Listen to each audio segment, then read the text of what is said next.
Bonjour à tous. Aujourd'hui, nous allons réfléchir à la reproduction des images dans cette partie un petit peu plus technique. Donc nous sommes le mercredi 8 avril 2020 et c'est parti. Hop, je mets en place un peu les choses. Donc aujourd'hui pour ce cours, nous allons avoir besoin de crayons, de papier évidemment. Ok. Et on va avoir besoin aussi de règles. Ok. Ça c'est notre première étape. Aujourd'hui, du coup, je vais vous proposer qu'on réfléchisse sur comment est-ce qu'on utilise des images dans notre travail de peinture, de dessin, etc. Tout d'abord, en fait, je vais vous demander qu'on réfléchisse sur le choix des images qu'on fait.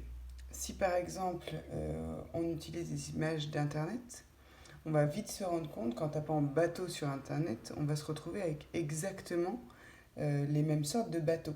Puisque en fait, toute cette consommation un peu de l'image nous a amené à avoir des images plutôt standardisées des choses et peut-être que en prenant des images soit qui viennent d'archives personnelles, soit des images que vous faites vous-même, vous allez peut-être éviter certaines erreurs.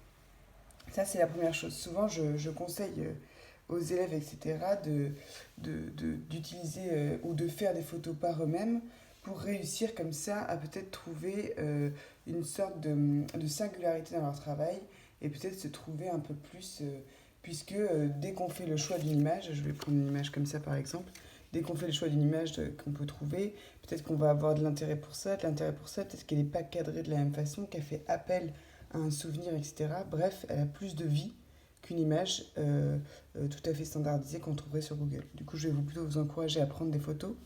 Ensuite, je vais vous faire réfléchir juste 2 petites minutes au fait que très souvent, je vois beaucoup d'élèves qui utilisent une image, qui peut être une image artistique, ou tout simplement une image qu'ils ont pris dans un magazine ou quoi, et qui vont totalement la reproduire.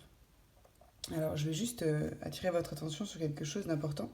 Je ne vais pas m'étaler sur le droit à l'image, la propriété intellectuelle, mais je vais quand même vous faire penser au travail qu'effectuent les artistes en mettant en place un système visuel qui est singulier et qui leur appartient. Et donc c'est peut-être une toute autre réflexion que de reproduire telle quelle une image, ou en tout cas de juste vouloir la recopier. Peut-être que c'est important de se rendre compte qu'une image que nous on va récupérer comme ça fait état de recherche, que ce soit théorique, pratique, etc. C'est une recherche qui est le travail de l'artiste. Donc je vais quand même attirer votre attention sur peut-être la nécessité de réfléchir lorsque on fait une copie ou lorsque on réutilise. Ça m'arrive très très souvent en fait d'avoir des élèves qui arrivent avec une image d'artiste et ils me disent moi je veux faire comme lui. Bah en fait l'image qu'on veut recopier soi-disant c'est pas une image, c'est pas seulement une image, c'est aussi des recherches. Et peut-être que je veux juste attirer votre attention là-dessus, puisque c'est important pour moi. Voilà, donc ça c'est ça. Donc ça c'est vraiment pour le choix de l'image. Donc je choisis une image.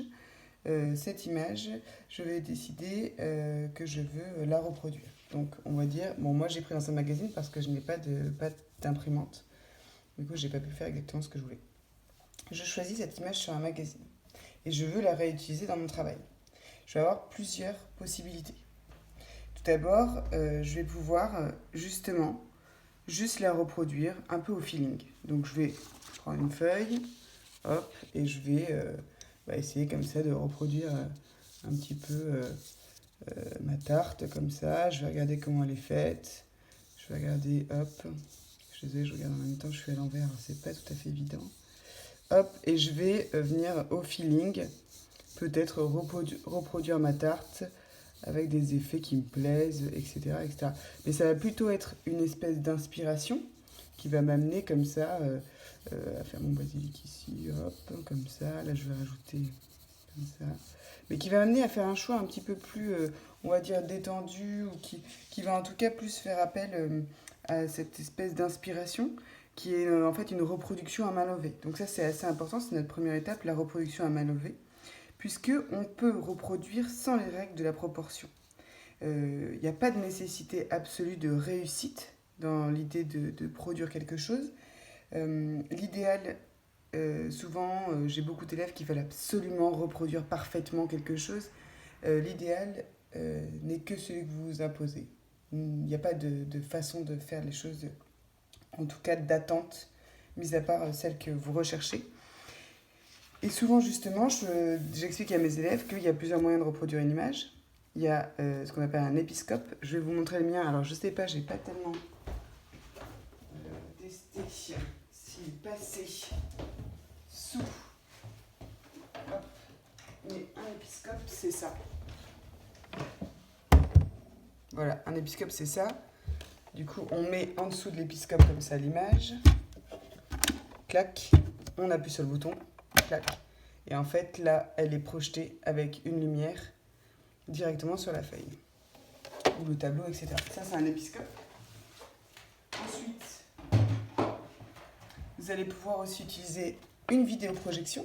Donc, la vidéoprojection, c'est vous mettez votre clé USB à l'intérieur de l'ordinateur. Hop, c'est vidéo projetée. Tout ce qu'il y a de plus simple. Ensuite, je rappelle qu'on peut aussi tout simplement décalquer sur notre écran d'ordinateur. Donc, on va avoir notre écran d'ordinateur et on va venir comme ça.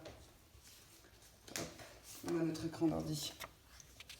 Et on va venir avec un petit calque juste reproduire notre forme. Donc, on se met sur notre ordi. On vient mettre ça ici et on vient, hop, juste reproduire notre forme. Ça, c'est une possibilité aussi qu'on a, qui est assez simple. Okay. Et ensuite, on a cette fameuse mise au carreau. Et c'est là que c'est important de comprendre. Souvent, quand on fait de la mise au carreau, je dis à mes élèves, oui, si on avait eu le vidéoprojecteur, je ne sais pas si on aurait fait de la mise au carreau à une certaine époque. Eh bien, en fait, la mise au carreau, personnellement, je l'apprécie parce qu'elle me permet en fait de rentrer dans l'image que j'utilise. En fait, si j'utilise une image, je reprends celle-ci, par exemple, en la mettant au carreau, c'est-à-dire en utilisant une technique que je vais vous montrer juste après, en fait, je vais surtout comme comprendre mieux mon image et donc me détacher de la photo que je vais utiliser pour en fait aller vers peut-être une compréhension qui me serait plus singulière. C'est pour ça que moi j'aime la mise au carreau, c'est que je trouve que ça crée une distance qui me permet de faire un passage entre la photo et mon idée du trait, de la tâche, etc. que je vais mettre en place pour créer mes peintures. C'est comme un jeu un peu de composition, décomposition, où je vais questionner un petit peu les éléments, les tâches, les positions, etc. Et pour moi, c'est une étape qui est importante, et aussi parce que souvent, j'agrandis les choses. Parce que, du coup, la mise au carreau sert à deux choses. Elle sert à reproduire une image, voilà, et elle sert aussi à agrandir une image. Donc, je vous explique, on va prendre une image, ok, et cette image, en fait, on va lui créer un quadrillage. Donc, on va prendre, peut-être qu'on va la placer sur une feuille, d'ailleurs, pour sceller. Hop. Et avec une règle, alors vous allez voir, je vais utiliser plusieurs images, puisque j'ai préparé, en fait, tout simplement, des images d'avance, pour que ça aille plus vite. Je vais me mettre sur mon image, et je vais venir, comme ça, créer un quadrillage. Alors moi j'utilise souvent la largeur de la règle, ce qui me permet en fait, je vous l'ai déjà dit dans une autre vidéo, mais de ne pas mesurer. Donc là je vais me créer mon quadrillage comme ça. On est ok. Hop, pareil de ce côté. Donc je me mets hop pour que ce soit des carrés. Et je vais utiliser la largeur de ma règle pour faire des carrés tout au long de mon image. Voilà. Donc là, hop. Et hop.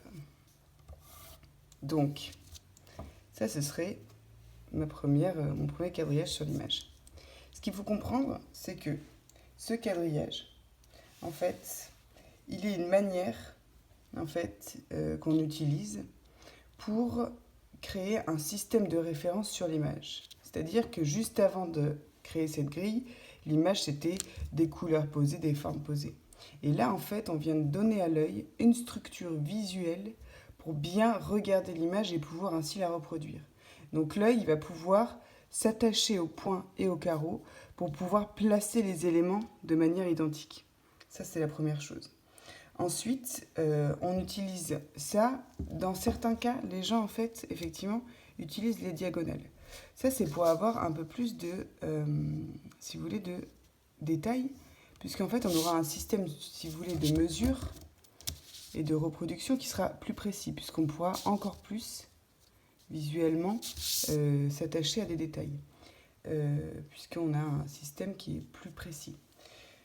Moi, j'utilise rarement ça, parce que j'utilise la mise au carreau pour placer les choses. Moi, je n'utilise pas la mise au carreau pour faire une reproduction qui est fidèle, mais vraiment juste pour placer les éléments. Du coup, j'utilise rarement ça, mais vous pouvez l'utiliser. Là, on crée un système de quadrillage sur une image. Notre idée, ça va être de recréer un système de quadrillage. Hop, je vous la mets comme ça. Sur une autre feuille. Ok ? Là, pour l'instant, je vous ai fait un quadrillage qui est identique. Ok, c'est-à-dire que là et là, le quadrillage est le même. Plusieurs choses à comprendre à ce moment-là. Là, j'ai fait des carrés. Là, j'ai fait des carrés. Si, ça arrive très souvent, je fais des carrés et là, je fais des rectangles. Mon œil, au moment où il va vouloir trouver des points de repère dans ces géométries, ne va pas pouvoir, puisqu'on va passer déjà du carré au rectangle. Donc, mon œil, il va déformer les choses. Ok, là, c'est vraiment... Comment est-ce que, en comptant, etc., je peux retrouver ma forme à l'intérieur d'ici. Ça, c'est clair. Ensuite, oui, j'utilise, là, ce que j'utilise là, c'est un crayon aquarellable. Parce que souvent, moi, je dessine à l'aquarellable ou je fais mes carreaux à l'aquarellable, parce que comme ça, quand je vais peindre, je vais, si vous voulez, le mélanger directement, en fait, dans ma peinture, en fait, ça va se mélanger. Du coup, là, qu'est-ce que je vais pouvoir faire ? Attendez, je vais juste finir de faire ce petit carré, parce que j'en ai besoin. Je vais comprendre que ce quadrillage-là et celui-ci, ce sont les mêmes. Donc, je vais compter 1, 2, 3, 4, 5. Donc, 1, 2, 3, 4, 5. On est bon. 1, 2, 3, 4, 5. Donc, c'est un carré de 5 sur 5, mon image ici. Donc, je pourrais faire comme ça. Et j'aurai mon image qui serait comme ça. Ok, donc je vais reproduire cette image dans un carré de 5 sur 5. Donc, la taille des carrés, on va le voir juste après, pourrait différer d'ici à ici. Mais par contre, le nombre de carrés ne peut pas être modifié. Puisque je crée un quadrillage qui me sert de repère, j'ai besoin ici que les repères soient les mêmes. Donc, je vais aussi avoir un carré qui sera de 5 sur 5. Et c'est à l'intérieur de ce carré que je vais reproduire cette forme. Et ensuite, qu'est-ce que je vais faire ? Je vais regarder là, par exemple, l'intérieur de ma tomate. Et je vais me dire, il est à 1, 2, 3, 1, 2, 3. Et il est un petit peu plus vers cette ligne, un peu dans l'angle. Et du coup, je vais replacer des éléments en comptant. Là, je vais me dire, le bout de la tomate, il est légèrement ici. Et hop, on passe comme ça. Là, ça crée une sorte de triangle. Et en fait, on va venir comme ça et reproduire notre tomate qui passe par ici, etc., etc. Et je vais reproduire, en fait, mes formes. Hop. Elle touche celle-ci. Là, elle vient toucher aussi ce trait-là. Elle remonte, vous avez vu ici, très discrètement. Et en fait, je ne suis plus concentrée sur la tomate, mais sur des traits. C'est là où je me crée une certaine distanciation.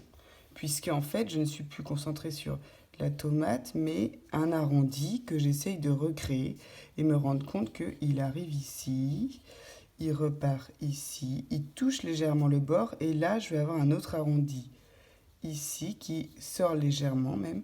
Et en fait, je vais complètement oublier mes éléments dessinés pour me concentrer sur comme ça des formes. Et je vais pouvoir reproduire mon image. Ok ? Ensuite, c'est à vous de décider si vous voulez qu'il y ait beaucoup de détails ou non. C'est-à-dire que c'est vous qui allez décider si là je commence à indiquer qu'il y a une ombre, là aussi, ou si je reste vraiment, vraiment sommaire sur les formes de départ. Ça, c'est une première mise au carreau. Donc l'importance d'avoir le même nombre de carreaux et créer son quadrillage ici et son quadrillage ici. Autre chose, la mise au carreau pourrait servir à faire un agrandissement. Donc j'aurai encore un carré de 5 sur 5, donc 5, d'accord, sur 1, 2, 3, 4, 5. Donc hop, là j'enlève les autres. Et je vais venir, hop, faire la même chose, compter et recréer mes tomates, qui sont, une fois de plus je l'indique, que des traits. En fait, je trouve que c'est une technique qui permet complètement... Donc là, je suis en train de checker comment mes formes sont placées au niveau de mon quadrillage. Et en fait, je vais replacer mes éléments comme ça. Oui, je trouve que c'est une technique qui permet de dédramatiser cette notion un peu, je sais pas, un peu courante de j'ai hyper envie de bien dessiner ou des choses comme ça, qui selon moi ne sont pas vraiment le débat parfois. Alors que là, je peux effectivement assez simplement reformer en fait les choses que je vois ici. Je n'ai qu'à compter. Parce que pour moi, la technique n'est qu'un outil, je le répète encore et encore, mais c'est important. Là, vous voyez, je suis en train de regarder, ça passe sur le petit coin ici, donc je suis au même petit coin. Je vais faire comme ça, hop, discrètement. Je regarde en fait vraiment un rapport de proportion. Et ça m'aide. Alors là, je ne suis pas en très très grand, mais je pourrais le faire vraiment en immense. Donc ça, c'est une technique qui sert pour le dessin, la peinture, etc. Et là, je suis en train de reproduire mon image en plus grand. Donc ça, c'est la mise au carreau. Plusieurs petites choses par rapport à ça. Déjà, la mise au carreau n'est pas obligatoire, je le répète, on peut aussi faire au feeling, c'est complètement possible. Ensuite, pour les gens qui ont la flemme, ça arrive souvent. Les gens qui ont la flemme, oui, j'en ai marre de faire de la mise au carreau, blabla. Eh bien, peut-être qu'on peut se faire nos outils qu'on va trouver pratiques, c'est-à-dire des carreaux prédéfinis, okay, qui vont nous aider à placer directement sur les images et qui vont nous être assez utiles puisqu'on ne sera pas tout le temps obligé de refaire la mise au carreau. Et qu'en plus, on pourrait changer les images, hop, et placer notre mise au carreau là où on veut et reproduire des éléments. Autre chose importante, on peut décider dans une image de ne reproduire que cet élément qui sera additionné à cet élément et pourquoi pas on va rajouter cet élément. N'oubliez pas qu'une mise au carreau ne signifie pas qu'on doit reproduire parfaitement une image. On peut très bien prendre des éléments. La mise au carreau n'est qu'une manière de reproduire un peu à l'identique ou en tout cas proportionnellement ressemblant de choses. Mais ça ne veut pas dire une reproduction totale d'une image. C'est un outil, je le répète. Donc là, on en est là.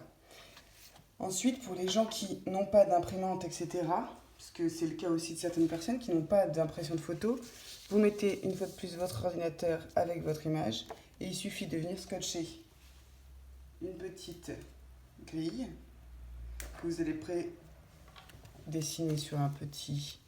Hop, et vous venez le scotcher sur votre ordinateur. Donc on a notre petite grille que vous allez faire sur Rhodoid ou ça fonctionne aussi avec un papier d'imprimante puisque l'ordinateur est quand même un outil luminescent, rétroluminescent. Donc voilà, et ensuite vous allez hop vous-même dessiner avec le même nombre de carrés, etc. Donc ça c'est pour de la reproduction. Donc là je vais vous donner des outils qui vous servent à reproduire des images. Donc vous allez prendre nos fameuses images. Donc, comme je le redis. Donc, je vous conseille de vous entraîner, tout d'abord, c'est hyper important. Et vous allez prendre les images qu'on a fait comme ça, juste de personnages sur des fonds, et vous allez réfléchir à ces images pour les utiliser dans des œuvres, comme je l'ai expliqué dans la vidéo. D'où le fait que c'était assez intéressant de penser aujourd'hui la mise au carreau. Ensuite, je vais juste vous dire une dernière chose. Donc, je répète que lundi prochain, il n'y aura pas de vidéo car c'est Pâques. Donc on se retrouve le 15 avril et donc je vous laisse aller regarder cet exercice et le faire le mieux que vous pouvez. À très bientôt, passez un excellent week-end et entraînez-vous. La mise au carreau, c'est toujours intéressant de la comprendre. On l'utilise pas. En tout cas, elle permet d'appréhender une image et aussi de réfléchir à quelles images on utilise. À très vite. Salut, salut.